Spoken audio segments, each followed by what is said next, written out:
Pregame.com.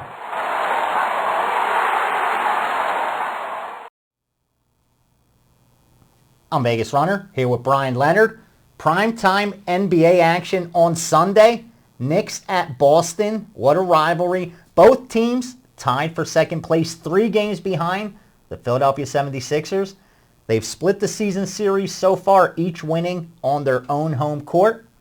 We make the line Boston 2 here, small favorite. Who do you like? I'm going against your Boston Celtics. You My Boston came out of Celtics. one of our other videos and said that they were going to be a play-on team. And I did. It's been like my February.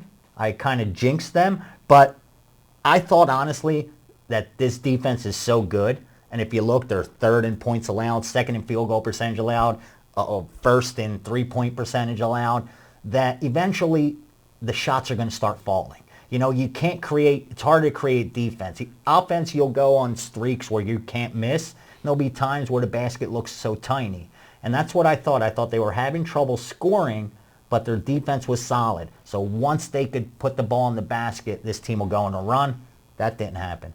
yeah, you had some good thoughts behind it. They were just wrong, and I believe at the time I said you were going to be wrong. So chalk one up for me. It wasn't a pizza bet, but I Thank God. I know. Right. In February, I'd have owed you a pizza shop, not a pizza. I was going to say, if you think I'm big now, you just imagine. I would have had to buy a pizza store. Yeah, it would be great. You flew me to Italy. The Celtics have dropped 10 out of 11 against the spread, and this is a game right now where they actually are at a disadvantage from the point of rest. And the Knicks have 3 days off. Boston has 1 day off. And if you've been charting Boston this year, and we saw this coming with an older team, they're 2-5 against the spread when their opponents have more rest than they are. So it's not a good situation for Boston.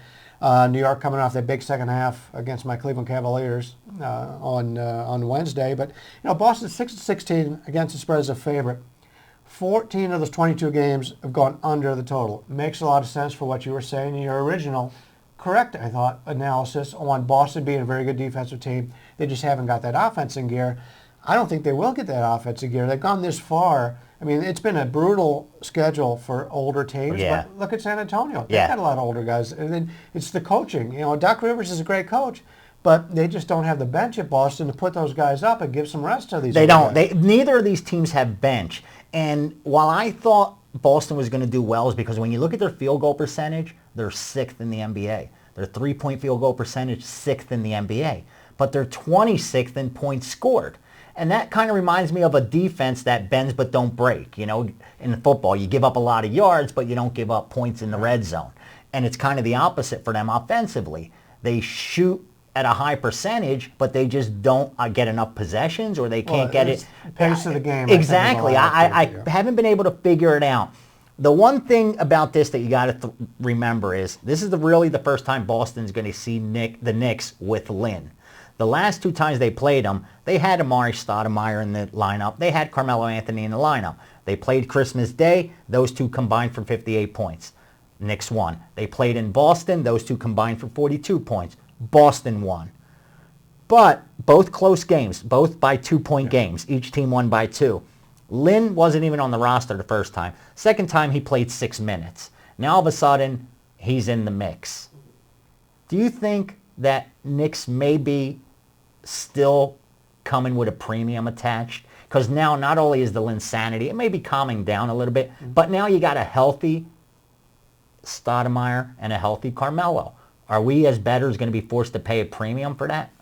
You take a look at the Knicks, not only are they winning, they are covering spreads. Okay. And that really tells you what the public perception is compared to the way they actually are playing.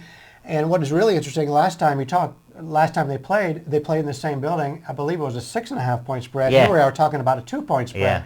So there's been a 4.5-point differential since Lynn has gotten into that lineup. Is it worthy?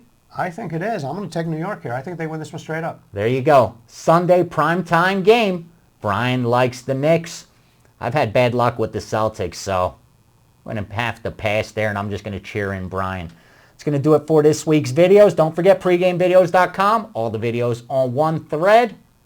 And conversation from the pros and the forum members. Back next week.